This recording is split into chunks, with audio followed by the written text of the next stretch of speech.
Bismillahirrahmanirrahim. Assalamualaikum warahmatullahi wabarakatuh. Saudara-saudariku, semoga senantiasa kita semua dimuliakan oleh Allah Subhanahu wa taala. Alhamdulillah atas inayah Allah Subhanahu wa taala dan rahmatnya kita kembali dipertemukan dalam kajian spesial di malam hari ini, kajian yang mengawali penertiban jadwal-jadwal kajian kita sebelum masa pandemi, yang biasanya terdapat jadwal-jadwal khusus yang rutin di beberapa tempat di Indonesia.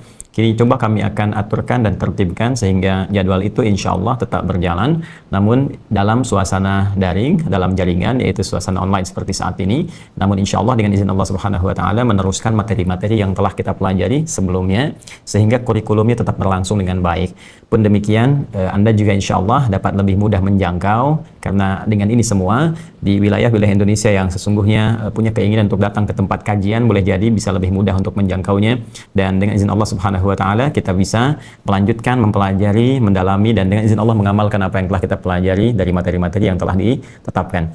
Pada malam hari ini, seperti jadwal biasanya, dalam rutin di pekan kedua, kita ada kajian pembahasan tafsir khusus surah An-Nur di Masjid An-Nur di Jalan Bendi di Tanah Kusir. Dan pada malam hari ini kita akan coba lanjutkan apa yang telah kita bahas di bulan-bulan sebelumnya, pekan-pekan sebelumnya yang telah berlalu, dan insya Allah mudah-mudahan semua itu dari Allah Subhanahu wa taala.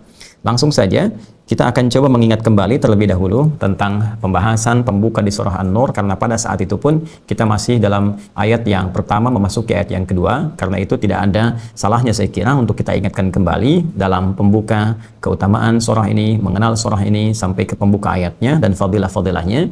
Dengan mengetahui fadilah keutamaan-keutamaannya, kita akan lebih termotivasi untuk menggali makna-makna di balik firman-firman Allah Subhanahu wa taala, dan dengan pemahaman yang kuat bisa mengamalkan sesuai dengan petunjuk Allah Subhanahu wa taala dan Rasulnya sallallahu alaihi wasallam. Baik, kita akan coba memulai surah An-Nur, ya, surah ke-24 dalam susunan mushaf Al-Qur'an. Terletak setelah surah Al-Mu'minun dan sebelum surah Al-Furqan. Sementara dalam urutan tertib nuzul, ya, itu ada di urutan ke-100, ya, diturunkan surah An-Nur ini dalam urutan asbabun nuzulnya, yaitu urutan sebab turun atau tertib, lebih tepatnya tertib nuzul, ya, tertib yaitu urutan-urutan turun, maka diturunkan di posisi yang ke-100 setelah surah An-Nasr, ya. Ada yang sangat menarik teman-teman sekalian, saya ingin pahamkan dulu sejenak bahwa ada perbedaan antara tertib nuzul dalam urutan surah-surah Al-Quran dengan tertib mushaf yang sekarang alhamdulillah kita diberikan nikmat oleh Allah Subhanahu wa taala untuk berinteraksi dengan mushaf Al-Quran, baik dengan membacanya, kemudian menelaahnya, ataupun kemudian menghafalkan dan berusaha mengamalkannya.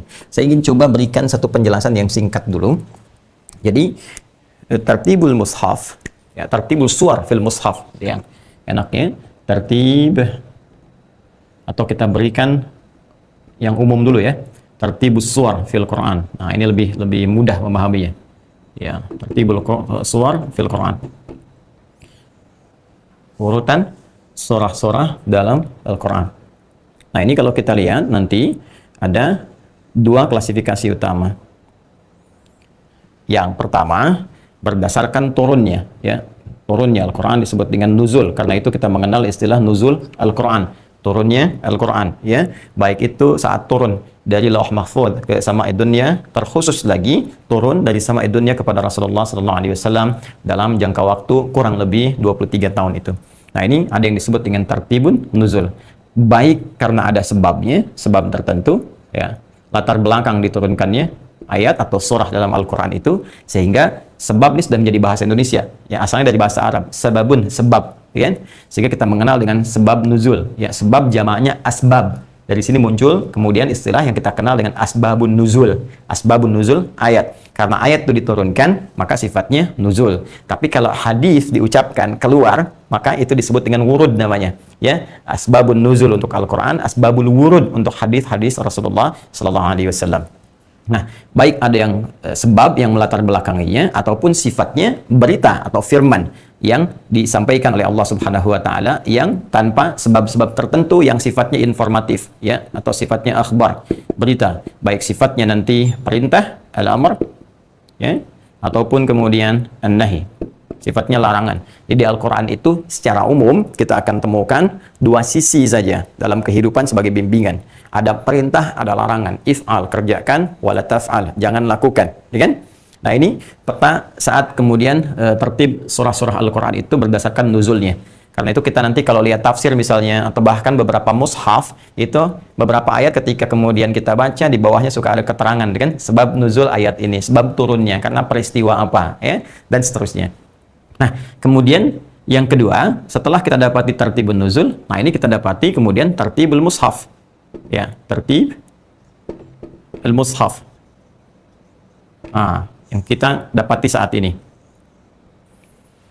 Urutan setelah terkumpul, ayat-ayat itu turun, surah-surah itu turun, kemudian ya terkodifikasikan dengan sempurna, diajarkan kemudian oleh malaikat Jibril ya alaihi salam kepada Rasulullah sallallahu alaihi wasallam atas perintah Allah Subhanahu wa taala untuk mengurutkan kembali seluruh yang turun ini dalam rentang waktu kurang lebih sekitar 23 tahun ya, menjadi susunan yang sangat sempurna. Ini yang disebut dengan mushaf sekarang ya. Dulu masa Rasulullah SAW belum ada mushaf dituliskan seperti yang kita dapati saat ini. Nanti kita belajar sisi waktu untuk sejarah sehingga kita bisa mendalami itu semua. Dulu beberapa sahabat aja sementara ada yang menuliskan di tulang belulang, kan, di pelepah kurma, di beberapa yang kira-kira bisa dijadikan bahan untuk tulisan. Setelah itu nanti di eranya ya Abu Bakar As-Siddiq atas usulan Umar bin Khattab radhiyallahu taala anhu, dan nanti dibentuk tim kecil bagaimana mengumpulkan catatan-catatan dan hafalan-hafalan para sahabat pada saat itu untuk dikodifikasikan dalam satu bentuk yang disebut dengan mushaf atau Alkitab, ya, sesuatu yang tersusun dengan sempurna. Dengan izin Allah Subhanahu wa taala, Al-Qur'an pun terjaga, dan satu-satunya kitab yang terjaga di muka bumi, baik dalam segi tulisan ataupun dalam segi bacaan. Jadi kalau di bacaan kita menghafal, misalnya ada yang kurang sempurna, bisa dicek dalam tulisan mushafnya. Dan di mushaf, jika pun ada yang keliru penulisannya, maka akan terjaga dengan bacaan. Karena itu, satu-satunya di muka bumi, kitab yang sangat terjaga sampai kehidupan berakhir hanya Al-Quran.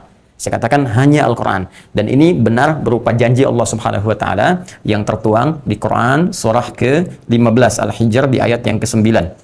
Ya, ketika Allah berfirman, "Inna nahnu nazzalna dzikra wa inna lahu lahafizun." Kata Allah, dengan segala keagunganku, kami sampaikan, kami yang menurunkan Al-Quran yang agung itu sebagai peringatan, pengingat, petunjuk kehidupan supaya ingat kepada Allah Subhanahu wa taala, dan dengan segala keagunganku, kata Allah, kami yang menjaga Al-Quran itu agar sempurna sampai kehidupan kita berakhir dan kembali kepada Allah Subhanahu wa taala. Nah, yang sangat luar biasa, teman-teman sekalian, ini kan ketika periode Nabi sallallahu alaihi wasallam bertugas sebagai rasul dan berdakwah, ya kan? Turun dari mulai pertama pengangkatan ya Rasulullah sallallahu alaihi wasallam sebagai nabi, kan, sebagai rasul, dengan turunnya Quran surah ke-96 Al-Alaq, gitu kan? Al-Alaq. Baik. Di ayat 1 sampai 5 itu, ya. Kemudian setelah itu periode turun lagi sampai kurang lebih 23 tahun. Baik yang ada sebab tertentu karena kasus-kasus tertentu, ya kan? Ataupun tidak ada kasus tertentu tapi ada bimbingan-bimbingan khusus dari Allah dengan turunnya perintah ataupun larangan-larangan. Nah, yang paling menarik teman-teman sekalian, ini kan ketika turun, ya, kalau kita turutkan urutan-urutan berdasarkan peristiwa-peristiwa dan waktu-waktunya. Yang dahsyat adalah, sekalipun ada surah turun dalam kasus tertentu misalnya, kemudian ada surah-surah diperintahkan di masa tertentu, yang paling dahsyat, ketika telah sempurna turun dalam kurang lebih selama 23 tahun itu, ini semua yang turun, diperintahkan oleh Allah Subhanahu wa ta'ala, ya, melalui malaikat Jibril, untuk diurutkan. Ya, semua wahyu yang turun ini diurutkan, disampaikan kepada Rasulullah SAW dalam bentuk yang sekarang tertibnya, susunannya kita kenal. Tertib itu susunan. Ya, dari Al-Fatihah sampai dengan An-Nas. Yang dahsyat, ya, ini yang turun selama 23 tahun ini ketika diurutkan dari Al-Fatihah sampai dengan An-Nas, yang paling luar biasa menjadi pedoman yang sangat sempurna, yang berurutan satu dengan yang lainnya. Jadi kalau Anda nanti belajar, teman-teman sekalian, misalnya khususnya di ilmu tafsir atau terkait dengan ulumul Quran, ini surah satu ke yang lainnya, semuanya ada korelasi. Ya, dari Al-Fatihah yang menjadi intisari Al-Quran. Intisari Al-Quran ada di Al-Fatihah, kan? Kemudian dirinci masuk ke Al-Baqarah, apa kaitan Al-Fatihah dan Al-Baqarah, kita temukan detil Al-Fatihah ada di Al-Baqarah. Kemudian turunan dari Al-Baqarah nanti ada korelasi dengan Ali Imran. Di Ali Imran ada detil lagi kita dapatkan di An-Nisa. Demikian seterusnya sampai dengan An-Nas. Ini yang sangat dahsyat. Jadi saya ingin katakan bahwa ini diantara bukti Al-Quran adalah mu'jizat. Al-Quran kalamullah. Al-Quran bukan makhluk. Al-Quran bukan produk budaya. Al-Quran bukan buatan manusia. Kalau ada yang mengatakan ini rekayasa Nabi Muhammad SAW, ya hanya buatan Nabi saja, mustahil ada karya manusia seperti ini. Ya. Anda nyusun sesuatu, ya, misalnya terjadi peristiwa A, terus Anda kasih solusi, ya, sama 23 tahun misalnya, A, B, C, D. Bisa nggak Anda urutkan semuanya itu? yang tadi solusi-solusi tadi menjadi sebuah pedoman kehidupan yang sempurna yang bertahan setidaknya sampai sekarang selama 15 abad dan selalu aktual, up to date di setiap masanya. Ya, kalau bukan firman Allah, mustahil seperti ini. Dan dahsyatnya, ini yang disebut di Quran, surah kedua Al-Baqarah, di ayat 185 itu ketika Allah menurunkan Al-Quran di hari, di bulan, di waktu yang sangat istimewa, yaitu Ramadan. Syahrul Ramadan alladzi unzila fihi al-Quran hudal linnas. Ya, kata Allah, Al-Quran ini memang disiapkan oleh Allah untuk menjadi hudan, pedoman hidup, bukan hanya untuk era para sahabat.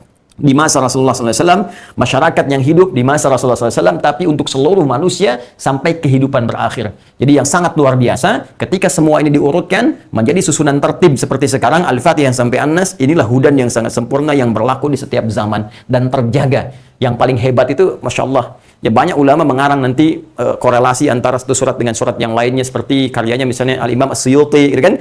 Bagaimana satu surah punya kesesuaian dengan surah yang lainnya, korelasinya seperti apa. Kemudian setelah itu kesempurnaan. Kalau kita tarik misalnya ke dunia algoritma sekarang, teman-teman sekarang, Masya Allah. Jadi ternyata susunan seperti ini, dari Al-Fatihah sampai An-Nas ini, menunjukkan otentisitas Al-Quran, yang nggak bisa dirubah oleh siapapun. Dan sempurna. Ya, jumlah hurufnya, tengah-tengahnya di mana, yang kalau bergeser sedikit itu sampai ada analisa, yang kalau satu tempat ini berubah urutannya, Al-Baqarah pindah ke urutan Ali Imran misalnya, maka ini kalau di dunia algoritma bisa berubah algoritmanya. Ya, itu yang sangat dahsyat gitu. Ini mustahil. Kalau bukan firman Allah, mustahil. Tidak ada satupun makhluk yang bisa membuat seperti ini. Ya, karena itu Allah menantang ya kepada manusia, bahkan kalangan jin kalau perlu. Ya, katakan kepada kalangan manusia, boleh minta kepada jin kalau mereka berkumpul. Kullu in istama'atil jinnu wal insu ala ayyatu bimithli hadzal Qur'an. Ketika mereka berkumpul, ya bersatu, berkongsi untuk membuat seperti Al-Qur'an ini, mustahil. Tidak akan pernah bisa terjadi. Nah, ini saya ingin katakan di antara kebenaran risalah Islam adalah kebenaran wahyunya, kebenaran kitabnya.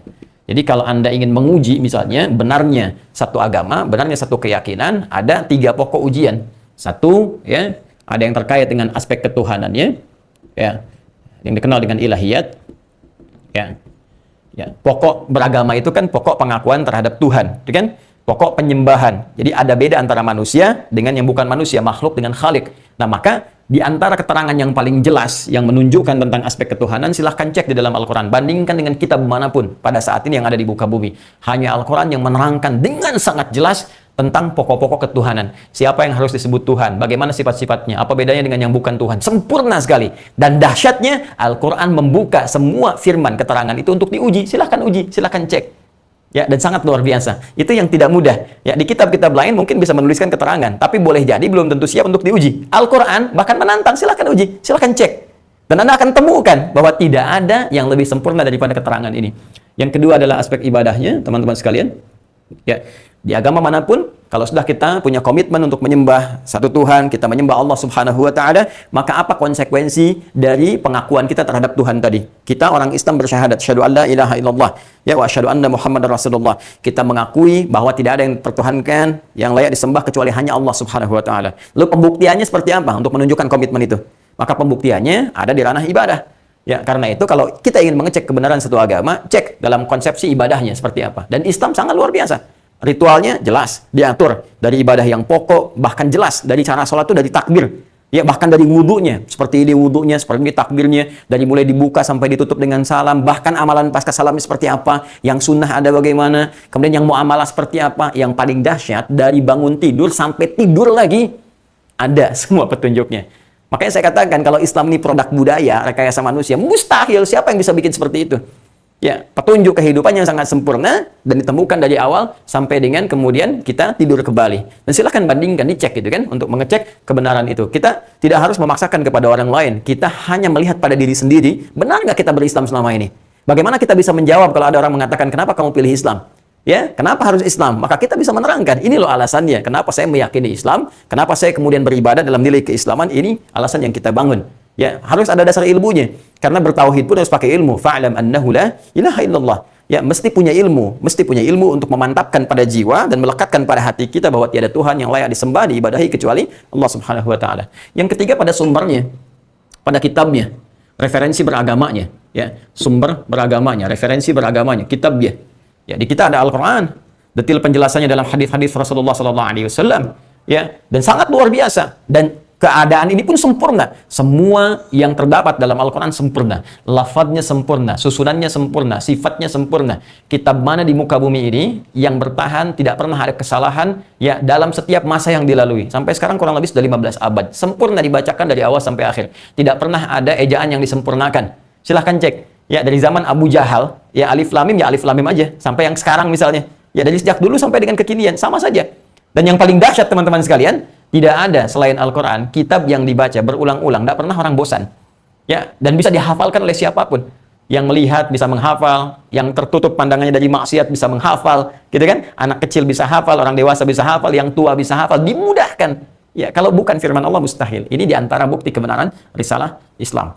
Nah, yang mau saya sampaikan adalah surah An-Nur yang kita kaji ini, yang kita bahas, An-Nur, itu secara urutan tertib nuzulnya itu ada di urutan yang ke-100. Ya, urutan ke-100. Setelah surah An-Nasr. Surah An-Nasr sendiri posisinya nanti di mushaf di urutan ke-110, gitu kan? Nah, ini sangat menarik. Jadi, ini ada di urutan yang ke-100 dan diturunkan dalam fase Madaniyah. Ya, Madaniyah. Madaniyah itu definisi yang kami pilih adalah ayat-ayat surah-surah yang diturunkan setelah Nabi SAW mengalami periode hijrah dari Makkah Al-Mukarramah ke Yathrib yang kelak menjadi Al-Madinah Al-Munawwarah. Yang baik, surahnya turun setelah hijrah ini di Madinah ataupun di luar Madinah. Ya, termasuk ketika mungkin turunnya misalnya terjadi di Mekah atau di tempat lainnya, tapi setelah periode hijrah. Maka disebut dengan Madaniyah. Ada yang ulama mengambil pendapat bahwa ya singkatnya mudahnya Makkiyah turun di Mekah, Madaniyah turun di Madinah. Tapi yang lebih detail, yang lebih akurat, ya, dan kami cenderung kepadanya adalah kalau Makkiyah turun sebelum periode hijrah, adapun Madaniyah turun ya setelah Nabi SAW mengalami peristiwa hijrah. Nah, setelah kita mengetahui ini, saya ingin tunjukkan kepada teman-teman sekalian, maksud saya, walaupun ini secara tertib ada nanti di urutan ke-100 dari saat diturunkan, tapi nanti dalam susunan mushaf ada di urutan ke-24, dan dahsyatnya ketika urutan ini difirmankan oleh Allah, diperintahkan kepada Jibril untuk disampaikan kepada Rasulullah SAW, dia punya korelasi yang sangat dahsyat baik kepada surah-surah sebelumnya, Al-Mu'minun sampai dengan Al-Fatihah, ataupun surah setelahnya, Al-Furqan sampai An-Nas, dan kembali menjadi hudan, petunjuk kehidupan yang tidak hanya berlaku saat surah ini diturunkan pada periode ini, saat Nabi SAW bertugas, tapi juga bisa menjadi pedoman yang terus berlangsung sampai kehidupan kita berakhir. Seperti apa pedomannya? Ini yang coba nanti kita akan lihat. Ya. Bismillah. Saya ingin berikan gambaran secara detail dulu, ya nanti kita bersabar. Kita akan bahas dari segi gramatikalnya gitu kan, bahasa Al-Qur'annya, kemudian dari segi diksinya, pemilihannya kenapa ini namanya, urutannya seperti apa, kemudian juga korelasi-korelasinya dan makna secara umumnya. Ada apa di sana, keutamaannya apa, dan kita akan lihat setidaknya beberapa keterangan yang langsung disampaikan baik oleh ahli tafsir yang terhubung pada keterangan yang disampaikan dari Rasulullah SAW. Baik, bismillahirrahmanirrahim. Suratun Nur, ya. Ini bisa jadi khabar mubtada dari mubtada mahdzuf. Hadhihi suratun Nur. Ini adalah pembahasan tentang surah An-Nur. An-Nur sendiri diartikan dengan cahaya. Ya, diartikan dengan apa? Cahaya. Dari segi kebahasaan, ada beberapa teman-teman sekalian diksi dalam bahasa Arab yang diterjemahkan ke dalam bahasa Indonesia dengan pengertian cahaya. Ya. Misal, kita bisa turunkan beberapa hal. Ini penting saya uraikan dahulu supaya kita bisa mengetahui bagaimana istimewanya bahasa Al-Quran. Ya, karena mu'jizat, maka bukan hanya setiap ayatnya, tapi setiap lafaznya, bahkan hurufnya itu mu'jizat. Ya, nanti kalau dalam kajian Aqsa kan terurut tuh dari Al-Fatihah, nanti teruskan ini kan yang spesial ya terkait dengan hal-hal tertentu. Nanti kita akan melihat bagaimana bahkan dari sejak awal dari Al-Fatihah sampai dengan An-Nas kita akan temukan setiap hurufnya begitu istimewa. Cahaya, teman-teman sekalian, ya, itu nanti ada beberapa diksi dalam bahasa Arab yang seringkali diterjemahkan dengan cahaya atau juga sinar. Ya, lihat sini, walaupun nanti secara perbedaan ada detailnya, tapi secara umumnya sering diterjemahkan dengan cahaya atau sinar. Satu, kita sebutkan dau, ya, jamaknya dia. Dau, ya, dauun, jamaknya dia.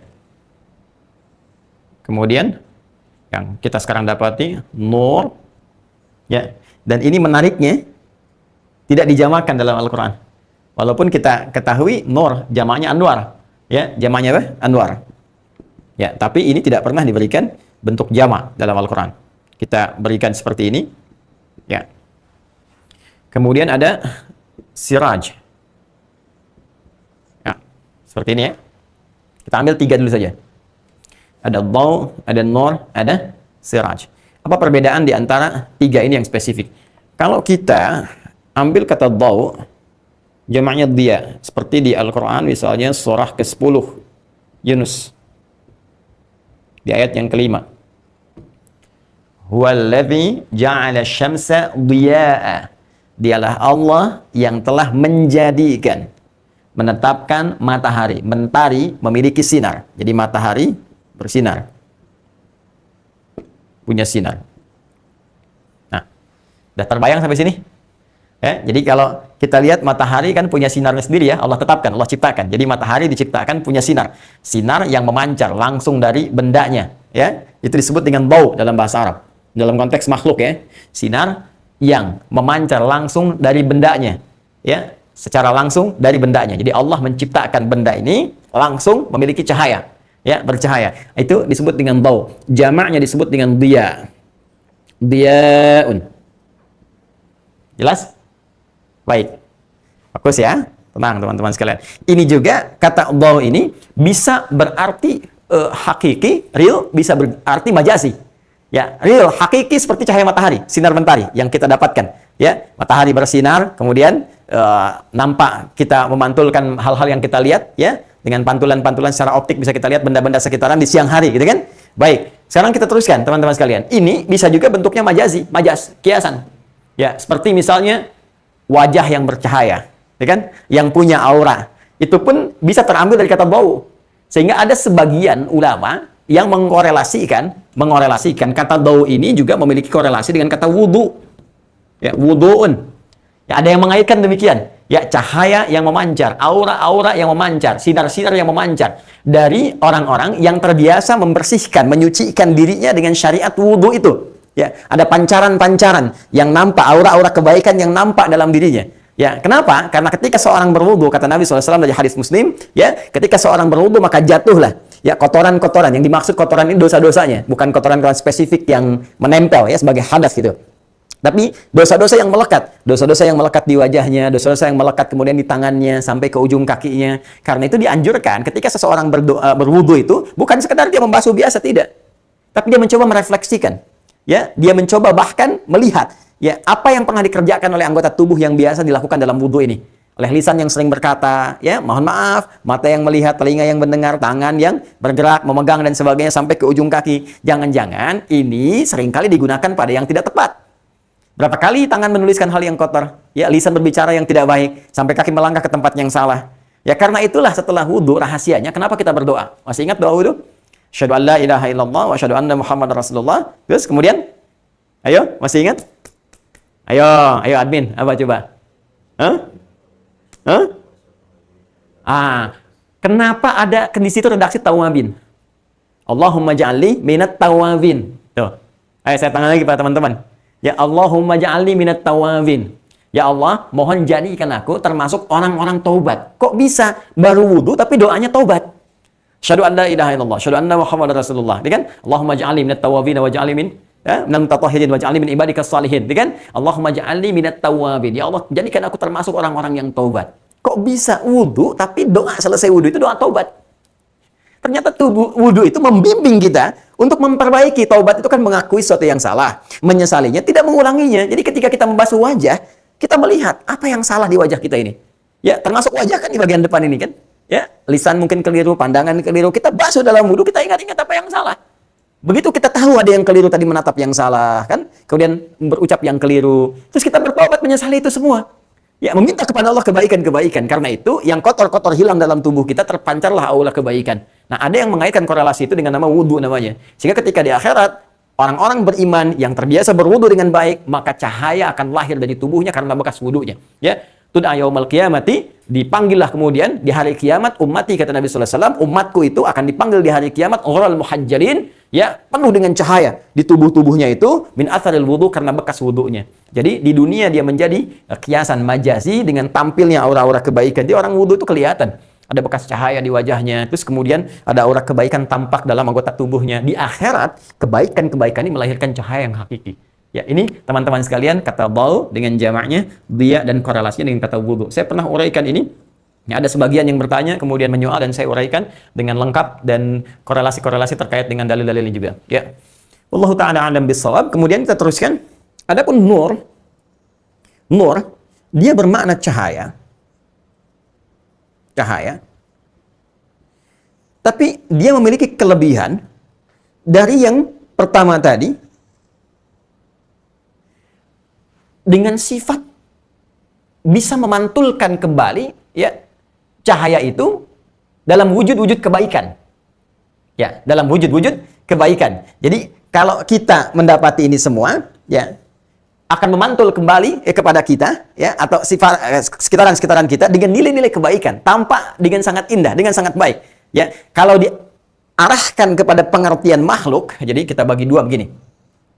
Ada yang terkait dengan Khaliq, kembali kepada Allah, karena Allah menyebut dirinya dengan nur, ya Allahu nurus samawati wal ard, gitu kan? Ada Khaliq di sini, kembali kepada Allah. Ada yang terkait dengan makhluk, mesti berbeda, karena harus ada perbedaan antara Khaliq dengan makhluk. Ya, harus ada perbedaan. Kalau ini terkait dengan Khaliq, kita pertama sebagai adab dahulukan, terkait dengan Allah, kenapa Allah Subhanahu wa taala menyebut dirinya dengan nur? Ya, nurus samawati wal ard, nurun 'ala nur, cahaya di atas cahaya, sumber segala cahaya.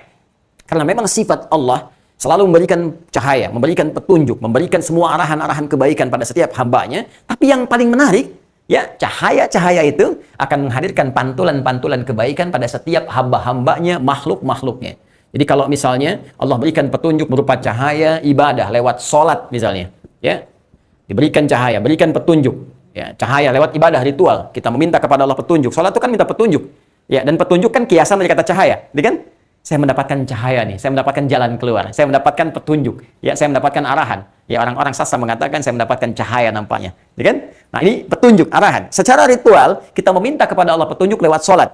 Karena itu sholat disebut dengan doa secara fikih. Ya, Allah menyampaikan di Quran surah kedua ayat ke-45, wasta'inu bis-sabri was-shalah. Dan jika Anda punya persoalan dalam kehidupan, ya, terima dengan sabar, mintalah kemudian solusinya kepada Allah. Ketika Anda meminta kepada Allah, minta kebaikan-kebaikan lewat perintah cahaya Allah itu yang diturunkan lewat petunjuk salat, teman-teman sekalian, apa feedbacknya? Ada pantulan-pantulan dari hasil ibadah ritual kita itu kepada diri kita. Ya, apa di antara pantulannya, feedbacknya? Ya, Allah terangkan di Quran surah ke-29 misalnya ayat ke-45. Innas salata tanha 'anil fahsya wal munkar. Sungguh salat bila dikerjakan dengan benar ini, ya, cahaya yang Allah turunkan lewat ibadah ritual ini akan memantulkan sikap-sikap sempurna pada pribadi, karakter seorang makhluk, seorang manusia, yaitu akan terhindar dari dua sumber keburukan, yaitu fahsya dan munkar. Intinya akan melahirkan perilaku-perilaku kebaikan dalam hidup. Mohon maaf teman-teman, ini ngajinya agak tinggi sedikit ya, karena ini menggabungkan nanti di ilmu lughah, kemudian juga ada kaitan dengan tafsirnya, ada kaitan dengan pendekatan-pendekatan yang kita kumpulkan, jadi terasanya agak tinggi, dan boleh jadi mungkin sebagian tidak mendapatkan materi ini. Tapi kalau kita gali lebih dalam, kita bisa tunjukkan, ya, materi-materinya. Nah, ini poinnya teman-teman sekalian, ya. Jadi ketika Allah disebut dengan nurun 'ala nur, cahaya di atas cahaya, artinya Allah memberikan, ya, cahaya-cahaya, petunjuk-petunjuk kehidupan lewat ibadah ritual, ada yang misalnya lewat ibadah sosial, ada infak, ada zakat dan sebagainya, dan semua cahaya Allah itu akan memberikan pantulan-pantulan kebaikan pada orang atau hamba yang mendapatinya dan menjalankan itu semua. Nah, sekarang kalau ini terkait dengan makhluk misalnya, terkait dengan makhluk, ya, contoh, kenapa cahaya bulan disebut nur? Huwallazi ja'ala asy-syamsa dhiya'an wal qamara nura. Dialah Allah yang menjadikan matahari memiliki sinar, tapi bulan memantulkan cahaya. Kita akan lihat dan lanjutkan setelah menunaikan sholat Isya berjamaah. Mohon izin, di kami telah terdengar, ya, sayup-sayup adzan Isya. Mohon izin untuk menjawab terlebih dahulu, kemudian menunaikan sholat Isya berjamaah. Setelah itu kita lanjutkan kembali. Ya, Allah Ta'ala a'lam bissawab. Assalamualaikum warahmatullahi wabarakatuh. Saudara-saudariku, alhamdulillah kami di sini telah menunaikan sholat Isya berjamaah beserta amalan sunnahnya waktu Indonesia bagian barat dan sekitarnya. Pun demikian kami mengajak kepada saudara-saudariku dimanapun Anda berada yang terhubung lewat tayangan Al-Hidayat Official dalam kajian spesial terhubung pembahasan surah An-Nur dalam kajian rutin yang biasa berlangsung di Masjid An-Nur. Dimanapun Anda berada, Semoga senantiasa dikhusyukan untuk menunaikan salat, dan yang belum salat persiapkan menunaikan salat dengan baik, dengan khusyuk, dan semoga ibadah kita seluruhnya diterima oleh Allah Subhanahu wa taala. Sebelum kita melanjutkan kajian kita, kami menyampaikan satu informasi yang tadi saya terima, dan kita semua tentunya pertama kali mengucapkan inna lillahi wa inna ilaihi raji'un atas berita jatuhnya pesawat Sriwijaya Air SJ182 di Kepulauan Seribu, dan kami dari keluarga besar Adi Hidayat Official Quantum Akhir Institute turut memohon berdoa kepada Allah Subhanahu wa taala, semoga Allah Subhanahu wa taala memberikan kemudahan, kelancaran pada tim SAR dan teman-teman yang bertugas untuk bisa mengevakuasi dan memberikan hal yang terbaik di lapangan, diberikan kemudahan, dan tentunya kepada keluarga korban keseluruhannya, semoga senantiasa diberikan ketentraman jiwa dan kesabaran oleh Allah Subhanahu wa taala dan mendapatkan hikmah terbaik di balik ujian ini. Sekali lagi kami turut mendoakan dan memohon yang terbaik kepada Allah Subhanahu wa taala. Bila pun ada Allah berkehendak ada yang selamat, semoga dengan keselamatan itu Allah berikan hikmah-hikmah terbaik yang besar, dan bila pun seluruhnya ditetapkan kembali kepada Allah, maka semoga diterima oleh Allah dengan segala kebaikan-kebaikan amal ibadah. Dan saya kira cukup ini menjadi momentum kepada kita semua untuk beriktibar, mengambil hikmah bahwa kapanpun suatu saat kita kembali kepada Allah. Karena itu ini juga menjadikan momentum kita untuk bersatu, bersinergi, fokus untuk kembali mengikis hal-hal yang kurang baik, mempersiapkan menjadi bekal-bekal yang baik, dan bersinergi untuk saling membantu dalam hal-hal kebaikan. Mohon izin kita melanjutkan kajian kita masih dalam pembahasan surah An-Nur. Tadi sudah disampaikan bahwa beberapa poin. Yang pertama, turunnya Al-Quran kepada Rasulullah SAW terdapat dua klasifikasi utama, baik yang turun dengan tertib nuzul, ya urutan berdasarkan turunnya langsung kepada Rasulullah SAW, baik karena peristiwa tertentu ataupun karena perintah Allah yang turun berupa informasi atau perintah ataupun larangan, yang kurang lebih selama 23 tahun masa bertugas Rasulullah SAW sebagai Nabi dan Rasul. Dan dalam konteks ini yang paling menarik, setelah kemudian turun secara sempurna, Nabi SAW mendapatkan petunjuk dari malaikat Jibril yang diperintahkan oleh Allah Subhanahu wa taala untuk membacakan Al-Quran berdasarkan urutan yang sekarang kita dapatkan dalam mushaf. Dan Masya Allah, teman-teman bisa lihat kembali tayangan yang telah saya sampaikan sebelum Isya. Begitu luar biasanya, istimewanya, menunjukkan mukjizat Al-Quran. Ternyata ayat-ayat surah-surah yang turun selama 23 tahun tadi membentuk satu pedoman hidup yang abadi sifatnya sampai kehidupan kita berakhir bagi seluruh umat manusia. Karena itu bahkan dalam kaidah ulumul Quran pun ada salah satu dasar yang disebut dengan al-ibratu bi umumil lafzi la bi khususis sababi. Sekalipun ada surah atau ayat yang turun karena peristiwa tertentu, maka yang dilihat jangan peristiwanya, tapi keumuman petunjuknya yang boleh jadi di masa depan mengalami peristiwa serupa, maka seperti itulah solusi yang bisa kita lakukan berdasarkan petunjuk turunnya ayat tadi. Dan hebatnya, Masya Allah, solusinya akan sesuai dengan setiap keadaan yang dilalui di setiap masa. Walaupun tempatnya berbeda, tokohnya tidak sama, tapi esensi petunjuknya bisa didapatkan dengan hal yang serupa dan jawaban yang sama persis. Nah, terkait dengan surah An-Nur yang tadi kami sebutkan turun berdasarkan tertib nuzul di urutan ke-100, tapi di mushaf nanti urutannya ke-24. Ini bukan perbedaan, tapi hikmah dan keistimewaan Al-Quran yang memberikan pedoman-pedoman yang sangat spesifik agar bisa kita gunakan di setiap masa sampai kehidupan kita berakhir. Teman-teman sekalian, An-Nur yang sering diartikan dengan cahaya, dan cahaya ataupun sinar dalam bahasa Indonesia yang seringkali kemudian menjadi terjemahan dari 3 diksi utama dalam bahasa Arab. Telah saya terangkan ya 2 dari 3 ini. Yang pertama dhau, jamaknya dhiya. Tadi saya sampaikan dhiya adalah cahaya yang melekat pada satu benda yang diciptakan oleh Allah Subhanahu wa taala, yang benda itu diciptakan oleh Allah langsung memancarkan cahaya. Baik, karena itu matahari diberikan oleh Allah sifat dhiya, cahayanya. Ya, di Quran surah ke-10 Yunus ayat yang ke-5, "Wallazi ja'ala syamsa dhiya." Dialah Allah yang telah menjadikan matahari punya sinar, punya cahaya, gitu kan? Dan dari sini kita telah bahas juga korelasi antara kata dhiya, dhau dengan kata wudu yang telah tadi saya terangkan. Silahkan rujuk kembali pada keterangan kami sebelum menunaikan salat Isya. Kemudian setelah itu ada nur. Ya, nur tadi kami sampaikan ini kita bagi, coba klasifikasikan kepada 2 bagian. Ada yang terkait dengan Khaliq, yaitu Allah Subhanahu wa taala, dan juga ada yang terkait dengan makhluk. Dan ini mesti berbeda karena kaidah dasar mengatakan segala hal yang terkait dengan Khaliq, yaitu Allah Subhanahu wa taala, harus beda dengan makhluk segalanya. Laisa kamitslihi syai'. Ya, tidak ada yang serupa dengan Allah dalam sisi apapun, baik sifatnya apalagi zatnya dan lain-lain sebagainya. Karena itu disebut dengan Tuhan karena punya perbedaan yang sangat kontras, sangat spesifik dengan makhluk. Ya, tanpa kecuali. Jadi kalau, mohon maaf misalnya, makhluk berpasangan, Allah tidak boleh berpasangan. Makhluk menikah, Allah tidak boleh menikah. Makhluk punya anak, Allah tidak boleh punya anak. Dan seterusnya. Karena Khalik harus beda dengan makhluk. Pun demikian ketika Allah menyebut dirinya dengan nurun 'alan nur, Allahu nurus samawati wal ard, dan nurun 'alan nur, cahaya di atas cahaya, maka kalimat ini mesti beda dengan kata nur yang dilekatkan kepada makhluk. Karena nanti bulan pun disebut dengan nur cahayanya, ya kan? Nah, teman-teman sekalian, tadi saya katakan pada asalnya nur itu adalah cahaya yang memantulkan nilai-nilai kebaikan yang memberikan manfaat kepada kita. Kalau kita ambil ini kepada pemaknaan sifat Khalik, ya, kepada Allah Subhanahu wa taala dengan nur 'ala nur, tadi saya jelaskan bahwa cahaya-cahaya Allah yang diberikan kepada hamba itu berupa bimbingan kehidupan, petunjuk-petunjuk hidup. Ya, ada yang sifatnya ibadah ritual, tadi saya contohkan seperti sholat, gitu kan? Dengan sholat itu adalah cahaya dari Allah, dan solusi kehidupan. Karena itu dalam sholat kita minta solusi, kita minta cahaya, minta petunjuk, dan feedbacknya akan mengalir kepada kita, baik dalam bentuk jawaban doa. Saat sholat kita berdoa dikabulkan, hadisnya jelas, hadis qudsi. Ya, wa idza qala al-'abdu, jika hamba bahkan membaca dalam salatnya iyyaka na'budu wa iyyaka nasta'in, bahkan baru sampai ke kalimat iyyaka na'budu wa iyyaka nasta'in, qala Allah azza wa jalla, Allah menjawab, hadza baini wa baina 'abdi. Ini perjanjian komitmen antara aku dengan hambaku, wa li 'abdi ma sa'al. Ya, dan hambaku apapun yang diminta, kalau benar salatnya, benar dia meminta cahayanya, benar dia berdoanya sampai saat ini, apapun yang dia minta selama membutuhkannya aku akan kabulkan, kata Allah.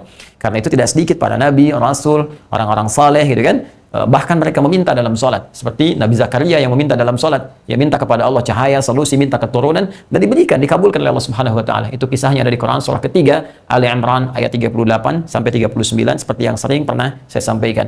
Ada cahaya-cahaya berupa petunjuk-petunjuk misalnya dalam konteks ibadah yang lain, seperti zakat, seperti umrah, seperti haji, gitu kan, dan beberapa yang lain-lain sebagainya. Nah, kemudian teman-teman sekalian, yang paling menarik, kita teruskan dulu sebentar sebelum kita kembali ke An-Nur, ada kata siraj. Ya, siraj itu seperti lentera, ya. Kalau di modern sekarang kayak senter, gitu kan. Senter kita sering menyebut dengan baterai, gitu kan. Nah, senter seperti ini, ya, cahaya yang menunjukkan pada satu hal yang spesifik. Ya, biasanya kalau senter-senter itu kan sifatnya satu begini kan, mengarah gitu, tapi dia bisa meluas dan panjang sifatnya. Ya, nah ini sangat menarik. Nabi SAW disifati oleh Allah Subhanahu wa taala dengan kata siraj, sirajam munira, ya, di Quran surah ke-33. Ya, Quran surah ke-33 Al-Ahzab di ayat ke-44, ya.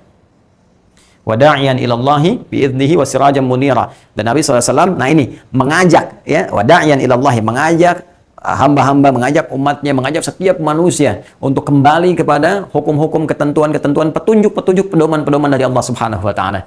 Jadi Masya Allah, ini kan sangat luar biasa. Anda rusak handphone, Anda ajak kan perbaiki yuk ke konter, gitu kan. Rusak kendaraan, rusak mobil, Anda ajak yuk perbaiki ke bengkel. Ya, kenapa? Karena yang bengkel itu tahu tentang mobil. Karena di konter handphone tahu, ya, tentang handphone. Yang bikin handphone lebih tahu tentang handphone. Nah, sekarang teman-teman sekalian, kita ada yang rusak nih. Ada yang rusak fungsi akalnya, ada yang rusak fungsi hatinya, kena penyakit, ada yang rusak ke sebagian fungsi fisiknya. Maka Nabi bertugas, ya, ditugaskan oleh Allah Subhanahu wa taala untuk mengajak kita kepada penciptanya yang Maha tahu tentang keadaan diri kita. Karena itu kata Allah, wada'iyan ilallah, ngajak kita untuk kembali kepada Sang Pencipta. Ayo coba kembali kepada Allah, sujud, minta supaya nanti Allah jelaskan kepada kita. Ini yang rusak itu hatimu, ada penyakit, ada riya, ada sum'ah, ada sombong, ada rakus, ya kan? Dan macam-macam. Bagaimana cara memperbaikinya? Nanti Allah kasih petunjuk. Demikian ada rusak cara berpikirnya, akalnya karena pengaruh lingkungan dan sebagainya, tawaran-tawaran atau bisikan setan. Diajak oleh Nabi kembali yuk kepada pedomannya kepada Allah. Baca, ya, ini dari Allah nih pedoman begini, perbaiki begini. Kalau kamu ikuti, ini nanti sehat lagi. Ya, seperti handphone misalnya bagus lagi, kendaraan bagus lagi, ya kita juga sehat lagi. Ada roh. Manusia itu istimewa, beda. Ya, punya 3 bagian utama dalam hidupnya. Ada fisik, ada akal, ada roh. Fisik bisa rusak, bisa sakit, bisa lemas, bisa meninggal. Akal, ya, bisa rusak juga. Pikiran bisa rusak, bisa salah berpikir, salah bertindak. Roh kalau rusak, ini paling bahaya.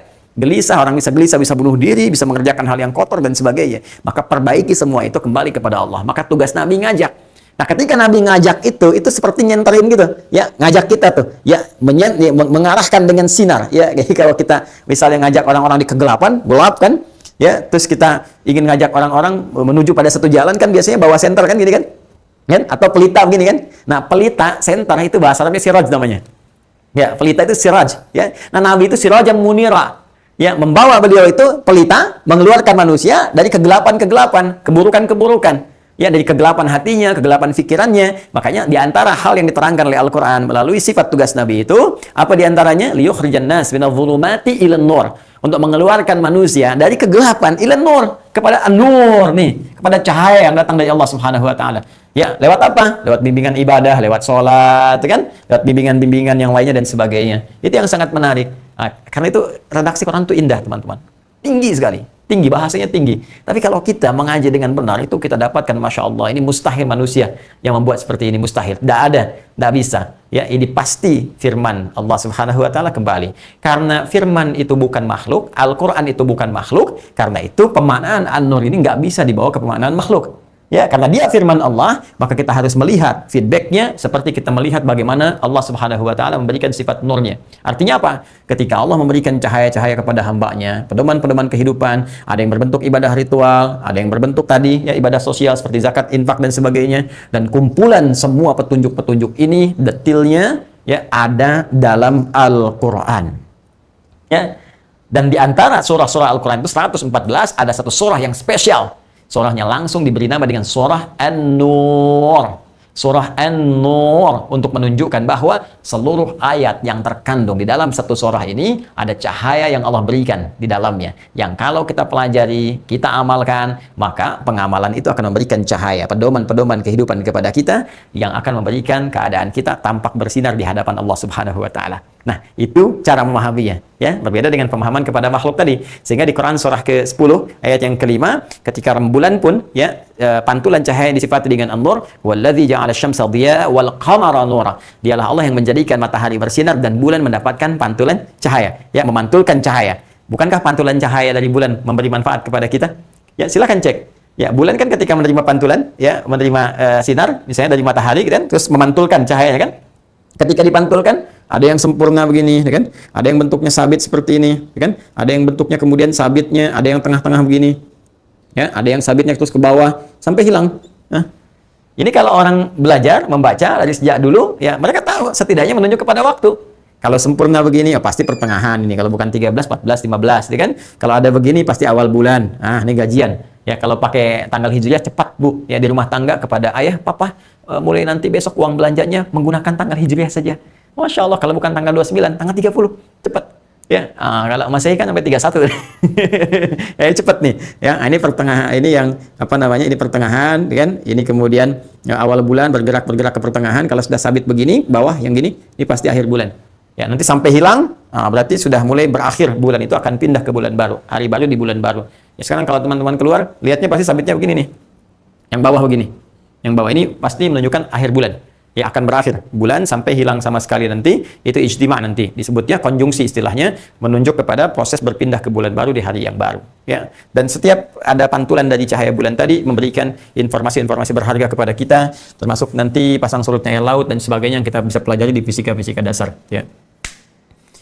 Nah, sekarang jelas ya, kenapa disebut An-Nur? Salah satunya Allah ingin memberikan kesan kepada kita bahwa di surah ini ada yang spesial karena seluruh ayatnya dengan izin Allah Subhanahu wa Ta'ala akan mengandung cahaya, pedoman-pedoman kehidupan kepada kita yang kalau kita pelajari, kita amalkan, Allah akan berikan cahaya ya dalam kehidupan kita yang membuat aktivitas kita, diri kita, hidup kita bersinar di hadapan Allah Subhanahu wa Ta'ala dengan pantulan-pantulan cahaya tadi. Nah, bagaimana kita bisa mendapatkan itu? Kita coba baca dulu ayat yang pertamanya. Bismillahirrahmanirrahim. Sebelum sampai ke ayat pertama, teman-teman, saya ingatkan kembali, ini Madaniyah ya, Madaniyah. Artinya, turunnya itu setelah Nabi SAW melakukan proses hijrah dari Makkah ke Yathrib yang kelak menjadi Al-Madinah Al-Munawwarah. Nah, karena sifatnya Madaniyah, maka sudah pasti akan berbeda dengan sifat-sifat hukum Makkah. Kalau di Makkah kan banyaknya ayat-ayat tentang Tauhid, kan? Ayat-ayat untuk mendekatkan diri kepada Allah Subhanahu wa Ta'ala, dialog-dialog yang memperkenalkan kebenaran risalah Islam, dialog-dialog yang mengkomparasikan bagaimana kebenaran Islam dan klaim-klaim yang lain ya, dan bagaimana menguji kebenaran itu dengan ujian yang objektif itu di risalahnya Makkiyah. Ya, adapun di risalah Madaniyah kita akan temukan bagaimana orang-orang sudah banyak yang masuk Islam, kan? Sudah meyakini kebenaran Islam, sudah paham. Kalau sudah seperti itu maka diturunkan pedoman-pedoman kehidupan. Ini cara berislam yang benar. Jangan cuma mengaku Anda Islam tapi nggak punya pedoman. Ya, jangan sampai menuliskan di KTP Islam tapi nggak jelas keislamannya. Ya, cuma Islam KTP misalnya, nggak paham bagaimana berislam dengan baik dan benar. Karena itu, supaya kita lebih komprehensif, ketika sudah mengatakan diri kita Muslim, diri kita beragama Islam, maka kita pun harus konsisten mengerjakan pedoman-pedoman dalam frame keislaman kita. Nah, itu fase Madaniyah, banyak yang menawarkan, memberikan, menyampaikan pedoman-pedoman hidup yang dimaksudkan. Di antaranya, yang akan kita baca. Bismillahirrahmanirrahim.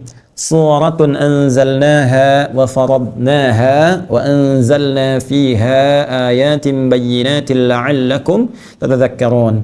Ya, la'allakum tadhakkarun.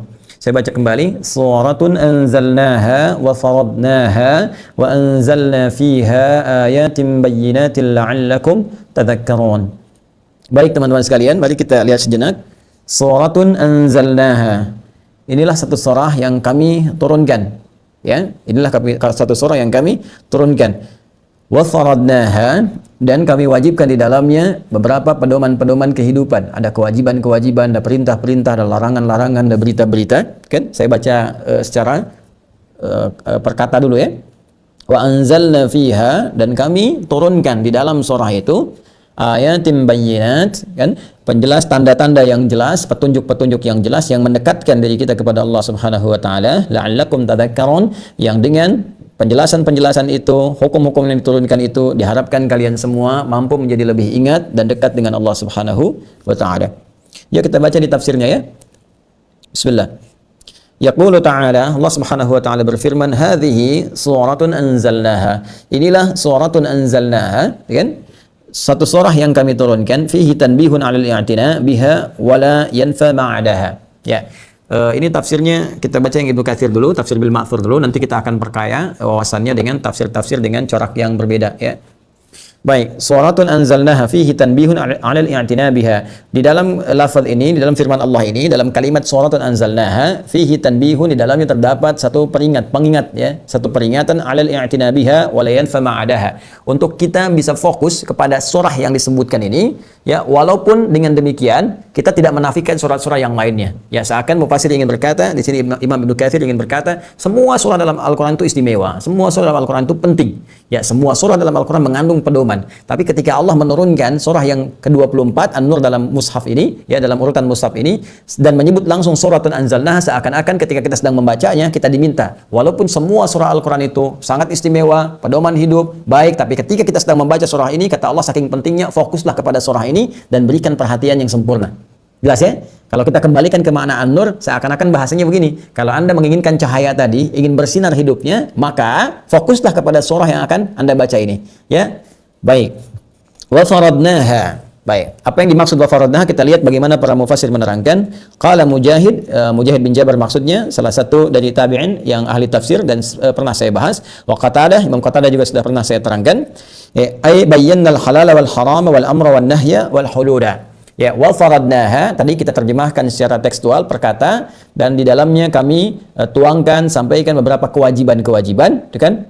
Perintah-perintah, ada larangan-larangan. Nah, di sini dirinci oleh Imam Mujahid dan Qatadah ya rahimahumullah taala, ay bayyana al-halala, faradnaha itu maksudnya, maka di dalam surah yang kami turunkan ini, kata Allah, di dalam surah yang diturunkan ini, di surah An-Nur ini, bayyana al-halala, kami terangkan kepada kalian, akan kami terangkan kepada kalian, yang dengan keterangan itu kalau kalian kerjakan akan mendapatkan cahaya dalam kehidupan, al-halala, segala hal yang halal. Nanti kita akan lihat detailnya seperti apa yang halal ini. Ya, apakah nanti misalnya bentuknya makanan kah, apakah pergaulan kah, atau macam-macam kah, nanti kita akan lihat. Yang penting Allah membuka dulu kalimatnya wa faradnaha. Ya, suratun anzalnaha wa faradnaha. Satu surah kami turunkan kepada kalian semua. Di dalamnya kami akan terangkan kepada kalian hal-hal berupa kewajiban-kewajiban yang harus dilakukan ya dalam kehidupan supaya mendapatkan cahaya. Apa di antara kewajiban itu? Nah, kata para ahli tafsir, di antaranya bayyana al-halal wal haram, kami terangkan hal-hal yang boleh halal, wal haram, dan yang tidak boleh, wal amra wan nahya, ya perintah dan larangan. Jadi Allah sampaikan ini nanti di dalam surah ini ada keterangan yang halal, ini kerjakan. Nah, ada keterangan yang haram, ini tinggalkan. Kemudian al-amra, ini lakukan. An-nahya, ini tinggalkan. Wal hududa, dan batasan-batasan dalam berperilaku. Ya, jadi bagaimana misalnya kalau kita mengerjakan ini, batasnya sampai di mana? Melampaui batas itu jadi persoalan. Di bawah batas nggak sampai, ini juga masalah. Karena itu kita lihat batasnya di mana sehingga kita bisa sempurna mendapatkan bagian-bagian petunjuk itu untuk beraktivitas. Wa qala al-Bukhari, ya, Imam Al-Bukhari pernah menyampaikan informasi, wa man qara'a faradnaha yaqulu faradna 'alaikum wa 'ala man ba'dakum. Ya, kata Imam Al-Bukhari belum menyampaikan wa man qara'a faradnaha, dan siapapun yang membaca dengan bacaan faradnaha yang kami telah wajibkan di dalam surah itu, ya yaqulu, maka sesungguhnya dia sedang menyampaikan faradna 'alaikum, ya kami telah mewajibkan kepada kalian untuk menjalankan wa 'ala man ba'dakum. Ya, bukan hanya kalian dan juga orang-orang setelah kalian. Jadi i'tibar ma yakun. Jadi ketika Allah menyampaikan dengan turunnya ayat ini di masa Nabi sallallahu alaihi wasallam, kurang lebih 15 abad yang lalu, ya di era Nabi ketika bertugas, kata Allah suratun anzalnaha wa faradnaha. Kalimat wa faradnaha ini secara bahasa, kata Imam Al-Bukhari, Imam Al-Bukhari itu bukan cuma ahli hadis ya. Beliau juga mengerti tafsir, memahami tafsir dan ahli bahasa. Ya, saya mengajar saya Al-Bukhari, saya temukan Masya Allah diksi-diksinya itu sangat tepat sekali. Penempatan ini, kenapa lafadznya ini kenapa judulnya pakai yang ini, gitu kan. Jadi bahasa-bahasanya sangat tepat. Dan ketika beliau mengomentari tentang kalimat wa faradnaha, yaqulu, ya bahwa kalimat ini mengandung makna faradna alaikum wa adaman ba'dakum. Jadi Allah menyampaikan faradna alaikum, kami wajibkan bagi kalian semua umat Muhammad, ya, yang ketika surah ini turun, yaitu di era Nabi Muhammad SAW, ya, untuk menjalankan apa yang kami terangkan di surah ini tadi, dari yang halal, yang haram, perintah, larangan, sampai batasan-batasan dalam berperilaku, ya, wa alaman ba'dakum, dan bukan hanya untuk kalian saja, orang-orang setelah kalian pun, termasuk kita saat ini, ya, diminta oleh Allah untuk mempelajari, mendalami, dan mengamalkan apa yang akan disampaikan dalam ayat-ayat yang tertuang di surah ini. Jelas ya? Baik. Wa anzalna fiha ayatin bayyinat, ya, ayat mufassirat wa wadihat, ya, ayat mufassirat wa wadihat, ya, dan kami turunkan di dalamnya itu mufassirat, segala yang kami jelaskan dengan tuntas. Jadi keistimewaan surah An-Nur ini nanti bukan sekedar menerangkan ini halal ini haram, tapi dijelaskan, ya, mufassirat wa wadihat, terangkan dengan sejelas-jelasnya, ya, sejernih-jernihnya, seterang-terangnya, sehingga nanti tidak ada celah bagi kita lagi untuk mengelak dari itu semua. Jelas ya? Nanti kita akan lihat misal ketika Allah menerangkan misalnya tentang larangan zina. Nah, nanti diterangkan ya bagaimana konsekuensi dari zina itu, gitu kan? Bagaimana ancaman hukuman, kenapa bahayanya zina dan sebagainya, itu diterangkan dengan sangat sempurna dan detailnya, bahkan nanti diulas oleh Rasulullah SAW dalam hadis-hadis beliau. La'allakum tadhakkarun. Ya, la'allakum tadhakkarun. Supaya dengan itu semua, ketika kalian mengamalkan itu semua, mendalami, memahami dan mengamalkannya, kalian menjadi lebih ingat dan dekat dengan Allah Subhanahu wa taala. Masih ingat tadi di awal ketika saya baca ini, kalau teman-teman jeli mendengarkan, ya kan? Saya baca dengan awal katanya, ini di luar Al-Qur'an ya, la'allakum tatadzakkarun. Ini asalnya kalimatnya. Tapi di sini dia kemudian taknya hilang menjadi tadzakkarun. Mari kita lihat. Ya. Asalnya begini teman-teman sekalian. Bismillah. Jadi kalau kita baca di dalam Al-Quran, ya, surah An-Nur, surah 24 ayat yang pertama ditutup dengan kalimat la'allakum tadhakkarun. Suratun anzalnaha wa faradnaha wa anzalna fiha ayatin bayyinatin la'allakum tadhakkarun. Ini kalimatnya, ini firman Allah Subhanahu wa taala. Semoga Allah rahmati kita semua. La'allakum tadhakkarun. Ini saya dalami sebentar ya. La'allakum tadhakkarun. Nah, seperti ini. Ini dari akar kata tadzakkara asalnya. Tadzakkara yatadzakkaru. Yatadzakkaru. Ini akarnya lagi, infinitif awalnya dikata adzikru. Dzakara yadhkuru dzikran. Ya, kemudian mendapatkan penambahan kata dengan hikmah tertentu, dengan makna tertentu. Ini infinitif awalnya, akar yang paling utamanya. Kemudian mendapatkan tambahan kata dari infinitifnya dari kata dzakara, ya. Kemudian ditambah dengan ta dan ta dhaif jadi tadzakkara dengan hikmah tertentu, dan yatadzakkar. Ini formulasinya. Fokus ini sampai ke sini, ketemu di sini, yatadzakkar jadi tatadzakkar untuk kamu. Jadi ya untuk dia, orang ketiga. Untuk orang kedua tatadzakkar. Ya, kalau kita ingin jadikan jamak, bukan cuma kamu, tapi kalian semua, ya, tanpa batas, menggunakan waw dan nun di ujungnya. Jadi seperti ini. Tadzakkarun. Ya, tatadzakkarun asalnya. Ke sini dulu. Tatadzakkarun. Tatadzakkarun. Ya, dari tatadzakkarun, taknya kemudian dibuang sehingga takhfif menjadi tadzakkarun seperti ini. Kita nanti terangkan hikmahnya. Nah, teman-teman, kita ambil ke sini dulu, ya. Ke akar kata yang paling dasar yang infinitifnya. Dzikrun, adzikru dari kata dzakara itu kata netralnya yaitu ingat. Ingat, hafal, kan? Itu dzikrun, dzakara. Ya, karena itu menghafal Al-Qur'an juga dalam redaksi Al-Qur'annya, diksi Al-Qur'an menggunakan kata dzikrun. Ya, di Quran surah 54 Al-Qamar ayat 17, ayat 22, 32, 40. Wa laqad yassarnal Qur'ana lidzikri. Ya, fahal min muddakir, fahal mim muddakir. Dan sungguh kami telah mudahkan Al-Quran untuk diingat, untuk dihafalkan, ya kan? Maka adakah di antara Anda yang ingin mengingat menghafalkannya? Nah, hanya dalam terminologi syariat, ingat, ada secara bahasa, etimologi, ada secara terminologi. Dalam terminologi syariat, pemahaman istilah. Kalau sudah istilah berarti dibatasi. Begini misalnya, bisa itu maknanya banyak. Bisa itu mampu, dapat, bisa racun, hewan tertentu dan sebagainya. Ya, kita mau dalam terminologi apa, istilah apa? Kalau dalam istilah misalnya, kita ambil istilah hewan. Ya, hewan misalnya tertentu seperti ular misalnya dan sebagainya, Maka bisa yang dimaksudkan di sini adalah racun. Hewan itu punya bisa, ular itu punya bisa. Lihat, maka kita katakan itu yang dimaksud racun. Ya, tapi kalau kita katakan dalam konteks misalnya kehidupan, dalam konteks kebahasaan, kemampuan, maka yang dimaksudkan dapat, mampu. Ya, dia bisa berenang. Dia dapat berenang, dia mampu berenang. Ya, demikian pula dalam pemahaman ini ada pemahaman kebahasaan dan pemahaman terminologi syariat. Karena itu nggak boleh sembarangan kita menerangkan sesuatu dalam kaidah Islam, syariat Islam kalau tidak tahu ilmunya. Nggak bisa semua orang baca Al-Quran langsung kemudian misalnya jadi ahli tafsir, nggak bisa. Ya, karena berbeda antara bahasa Arab biasa dengan pengertian syariat. Ya, apalagi bahasa Al-Quran itu berbeda. Karena itu mesti tahu, mesti mengetahui latar belakang keilmuan dari sisi syariatnya. Ya. Ya sama, Anda juga kalau profesi dokter misalnya atau bankir atau yang lain kan punya istilah-istilah tertentu yang beda dengan pendekatan-pendekatan lain. Secara syariat, kata dzakara atau dzikrun itu adalah segala aktivitas. Ingat, segala aktivitas yang mampu menjadikan kita ingat terhadap Allah Subhanahu wa taala dan menjadi lebih dekat hubungannya dengan Allah. Ya, dalam bahasa yang simpel, segala aktivitas yang menjadikan kita ingat dan dekat. Diingat dan menjadi lebih dekat dengan Allah Subhanahu wa taala. Itu zikir. Contoh, salat itu disebut zikir. Salat disebut zikir, termasuk aktivitas zikir. Quran surah ke-20 Thaha ayat ke-14. Innani anallahu la ilaha illa ana fa'budni wa aqimis salata li dzikri. Ya, kata Allah, saya Tuhan. Tidak ada Tuhan yang layak dipertuhankan, disembah selain saya. Sembah saya. Ya, bagaimana cara menyembahmu ya Allah? Wa aqimis salat, tunaikan salat li dzikri, supaya kalian ingat dan merasa dekat denganku. Makanya, bukankah saat kita menunaikan salat keadaan kita lebih dekat dengan Allah Subhanahu wa taala? Bukankah saat azan baru dipanggil kita merasa sudah ingat dengan Allah? Ingat dengan panggilannya, ya kan? Ya, doa itu disebut zikir. Quran surah ke-7 Al-A'raf ayat 205. Wadhkur rabbaka fi nafsika tadarruan wa khifatan wa dunal jahri minal qaul. Ya, dan jika Anda punya persoalan dalam kehidupan, maka minta berdoa kepada Allah. Minta, sebutkan dalam jiwamu yang paling khusyuk. Ya, dengan penuh harap, dengan penuh khusyuk, mohon kepada Allah Subhanahu wa taala. Wadhkur rabbaka fi nafsik, minta kepada Allah dalam jiwamu. Ya, itu doa disebut dengan zikir. Kenapa? Karena saat kita berdoa, kita ingat kepada Allah. Dan bukankah setiap yang berdoa merasa lebih dekat dengan Allah? Ya? Al-Quran disebut zikir, tadi saya sampaikan.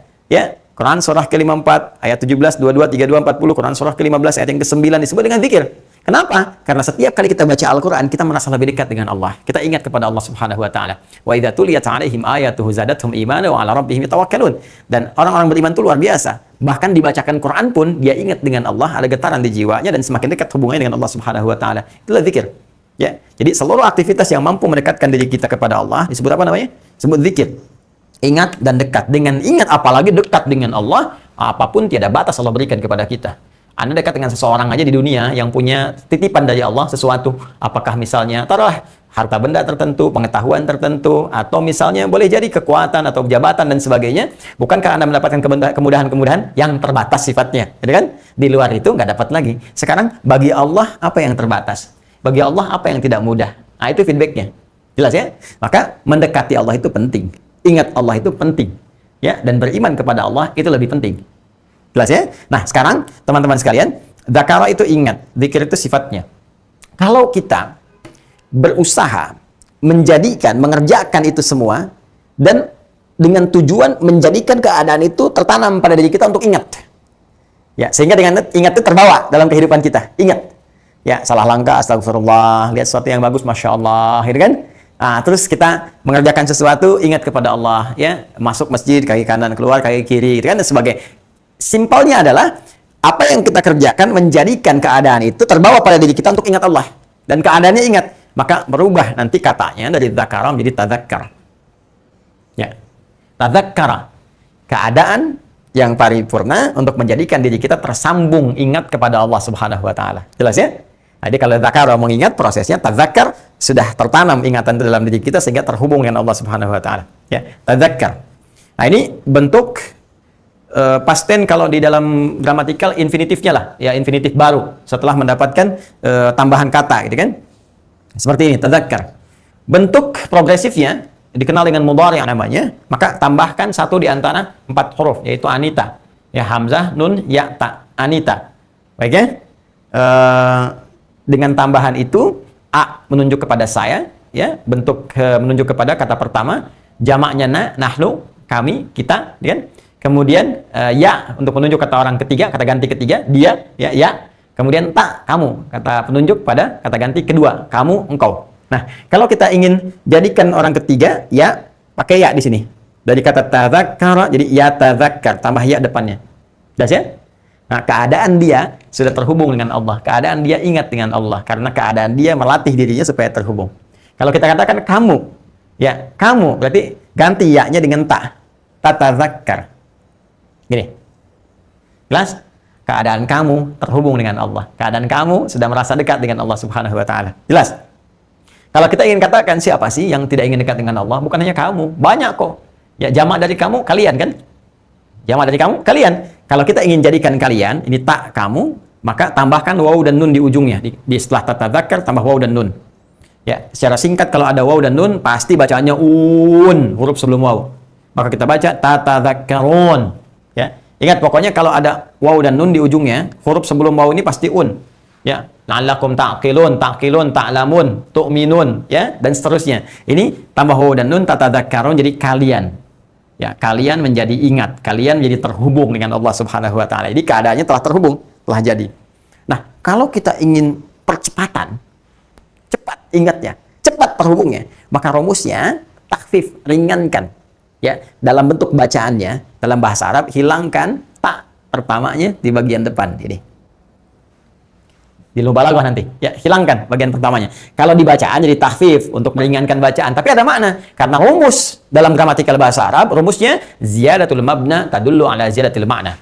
Ya kan? Bertambahnya satu huruf, satu bangunan, atau berubahnya satu bangunan tertentu itu menunjukkan ada perubahan-perubahan dalam satu makna. Ketika Anda hilangkan, harusnya kan ini tatadzakkarun yang standar. Karena dari kata tadzakkara, ya tadzakkaru, tatadzakkarun. Yang tadi saya ucapkan di awal, ya, ketika membaca di luar Al-Qur'an, ya, tatadzakkarun tafsir, ya. Tafsirnya bacaan tafsir. Tapi kalau kita bacakan Al-Qur'annya, tadzakkarun, kenapa menggunakan tadzakkarun bukan tatadzakkarun? Bukan tidak sesuai dengan grammar. Anda yang belum paham, Joni. Ya, jangan sampai ketidakmampuan Anda memahami sesuatu, Anda nyalahkan Al-Qur'annya, bukan.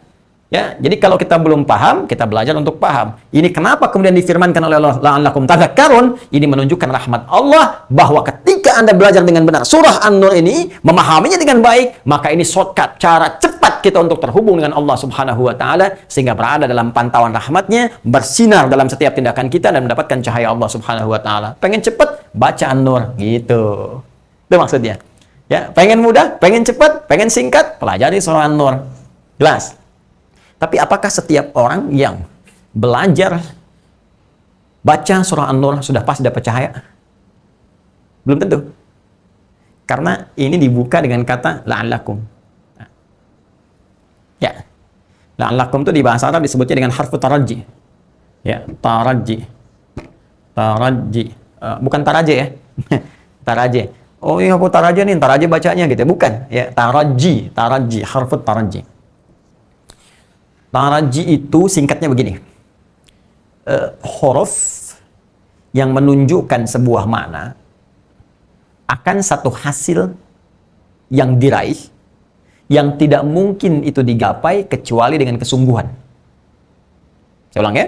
Huruf yang menunjukkan satu makna atas hasil yang diraih yang tidak mungkin itu dicapai kecuali dengan kesungguhan.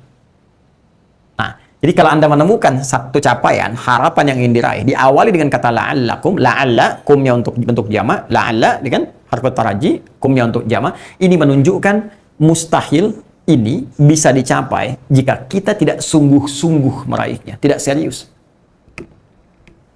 Contoh gampangnya gini, masih ingat ayat puasa?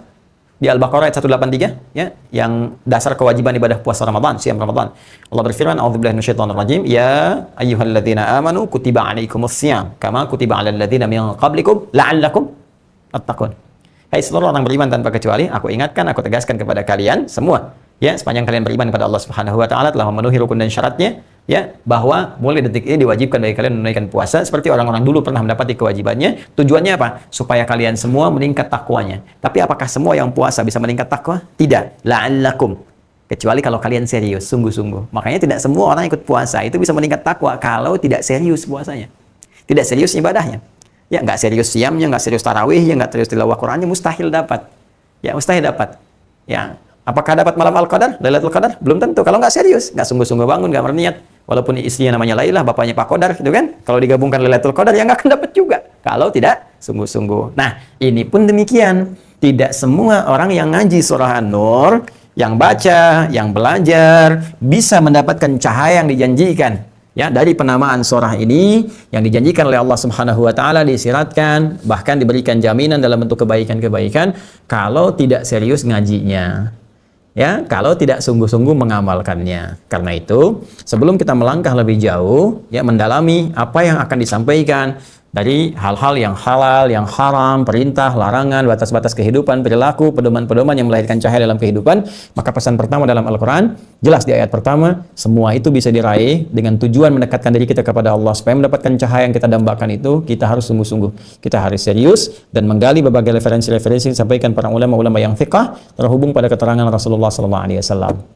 Nah, ini dulu teman-teman sekalian sebagai pengantar gitu ya, supaya kita bisa lebih maksimal lagi nanti ngajinya ya.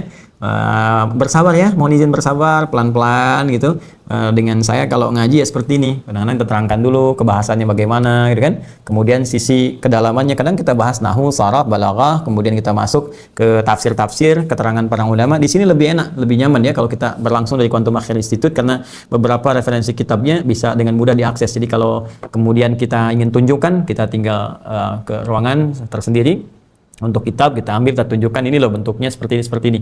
Kalau ada perbandingan-perbandingan beberapa cetakan, saya tunjukkan juga, ini yang lama, ini yang baru, mungkin kekurangannya di sini, yang ini kelebihannya apa, sehingga mudah untuk kita akses.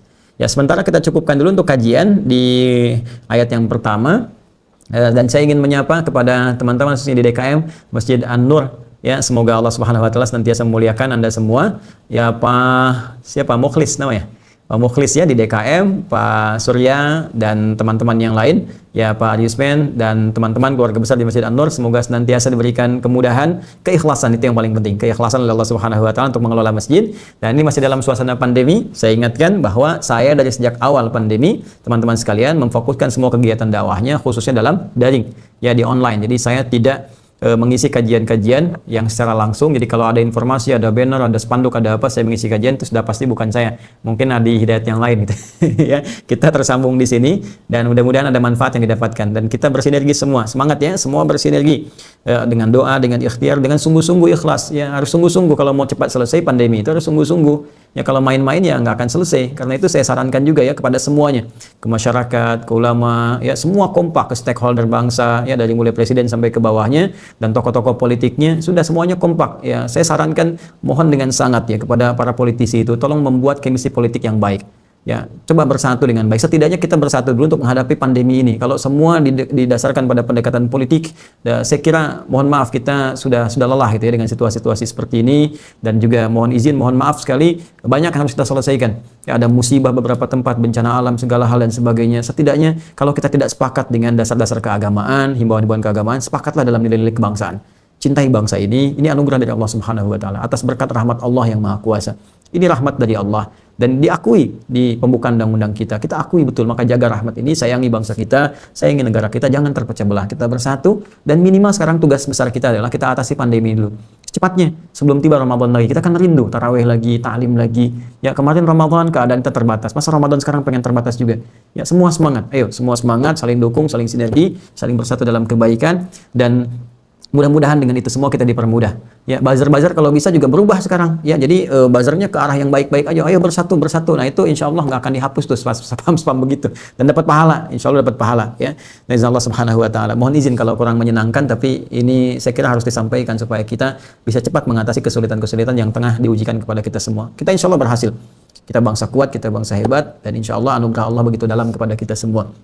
Teman-teman, izin menyampaikan informasi juga untuk teman-teman seluruhnya, khususnya yang kemarin berminat untuk mengikuti program STWH yang saya sampaikan di sesi kemarin, ya, bahwa alhamdulillah hari ini telah tiba lagi 1000. Tadi saya juga pantau, ya, sudah sampai 1000 paket lagi, dan seperti biasa sesuai janji saya dari Allah Subhanahu wa taala akan dibagikan gratis bagi teman-teman yang telah masuk dalam waiting list daftaran. Saya lihat ada 1000 sekian deh. Nanti secara bertahap akan disampaikan. Teman-teman mungkin ganti ongkos kirimnya saja. Dan ini paketnya nanti ada mushaf, ada buku ya. Seperti biasa 3, ini penting sekali. Bismillah. Nah, nanti ada yang ini taisir, kali ini jadwal ya. Jadwal ini sangat penting sekali. Di sini ada metode, ada jadwal. Kemudian di sini nanti ada murajaahnya yang menjaga kita, termasuk metode untuk angkanya ada di sini semua. Ya, alhamdulillah tadi setelah tiba lagi dan tetap semangat karena nanti setiap bulan saya pun akan coba untuk bisa mengikuti bimbingan dengan teman-teman pengayaan 2 kali dalam 1 bulan paling minimal. Mudah-mudahan kita bisa berjalan dan insya Allah ini tinggal sedikit lagi. Teman-teman juga yang mau bantu untuk donasi untuk ini khusus, insya Allah tinggal sedikit, kurang lebih tinggal 60 jutaan kalau saya tidak keliru. Kalau itu sudah tertutup maka mohon izin kami tutup dulu ya. Anda bisa salurkan kepada yang lain, sudah selesai karena kami ingin fokus kepada bimbingannya dulu.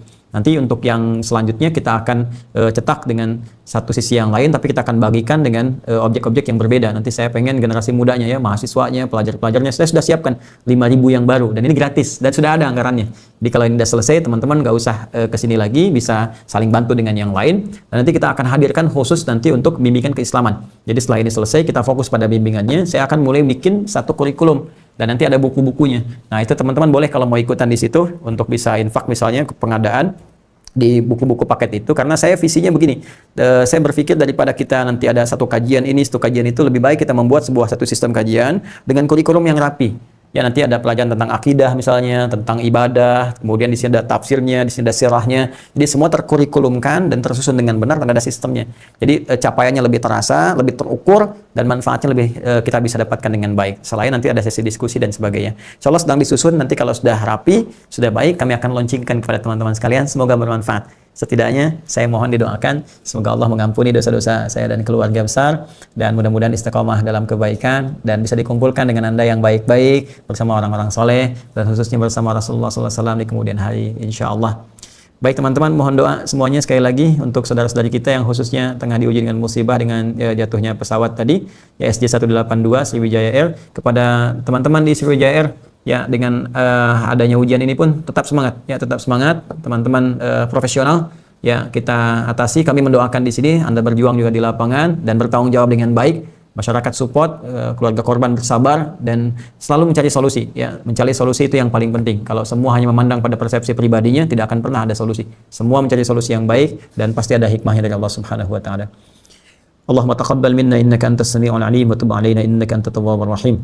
اللهم اجعلنا من أهل القرآن واجعل القرآن صاحبا لنا في الدنيا وشفيعا لنا في الآخرة يا أرحم الراحمين وصلى الله على نبينا الكريم رسولنا المبين سيدنا محمد وعلى آله وصحبه أجمعين وآخر دعوانا أن الحمد لله رب العالمين سبحانك اللهم وبحمدك نشهد أن لا إله إلا أنت نستغفرك ونتوب إليك. السلام عليكم ورحمة الله وبركاته.